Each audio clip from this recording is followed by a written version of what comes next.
Δηλαδή, εσύ από τι μέρες είσαι? Την Ισία. Στην Ισία ήταν καλύτερα. Εγώ δεν είμαστε εδώ. Εκεί πραγματικά που ήρθε στην Ευρώπη να έχουμε και τελικά, δεν μπορεί να βάλει και χώρες. Και όταν περνάει στην Ευρώπη και γίνουν βραβεία, την βραβεία, γι' αυτό έρχονται κλίματα. Θα παρακολουθήσει.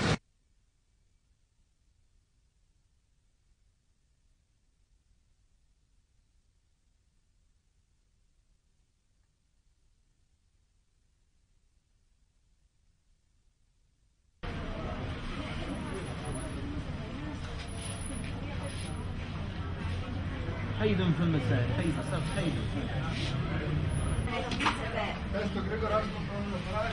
افتح باب الخيمة الثاني افتحه شوي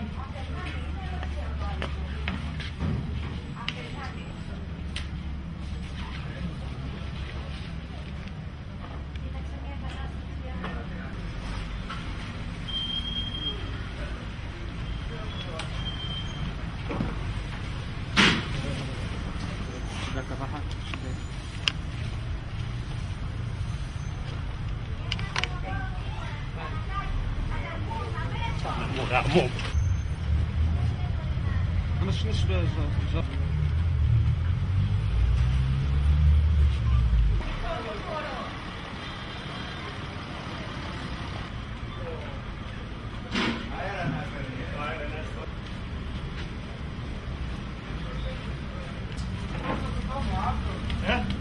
ما عم يتنفس ابدا الرجال ما عم يتنفس مش بيعملوا فيها وجهتي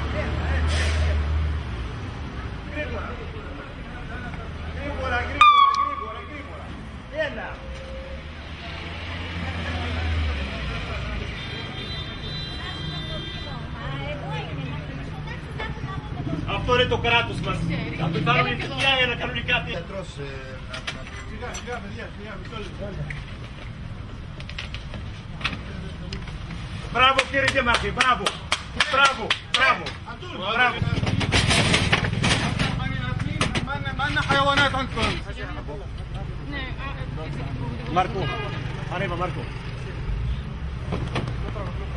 خليك روح روح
Καταρχήν πρέπει να καταλάβουμε όλοι.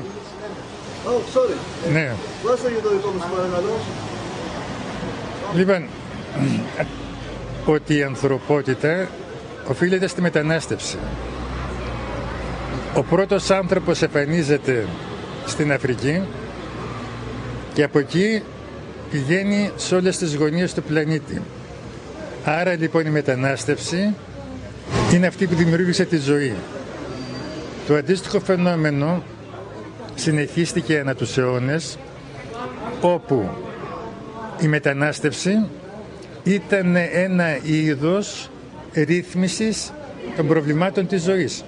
Πηγαίναν οι άνθρωποι εκεί που υπήρχε δουλειά. Το ότι έχουμε μετανάστες σήμερα στην Ελλάδα δεν ήρθαν από τη θέλησή τους, αλλά εμείς τους φωνάξαμε γιατί εδώ είχαμε δουλειά και σχετικά ένα πλούτο. Και ας μην ξεχνάμε ότι αυτό που κατέστρεψε την πατρίδα τους ήταν ο ιμπεριαλισμός, που τους επέβαλε κάποια μορφή ανάπτυξης που δεν ήταν δικιά τους.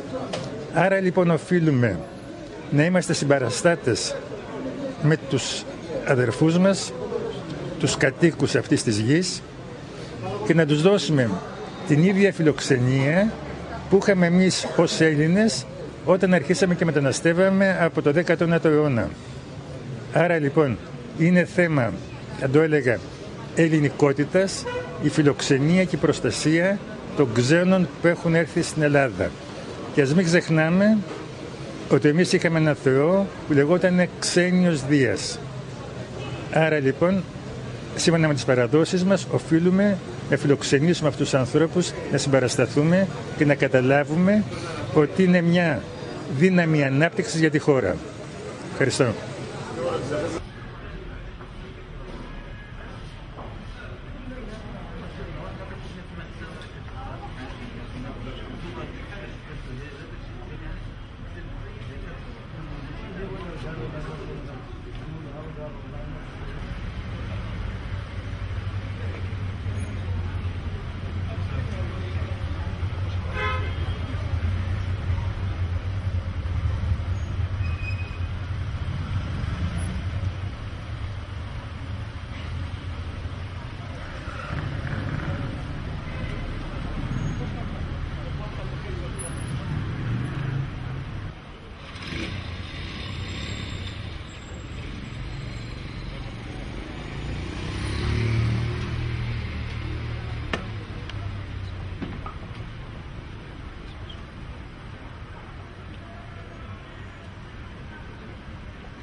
Από σήμερα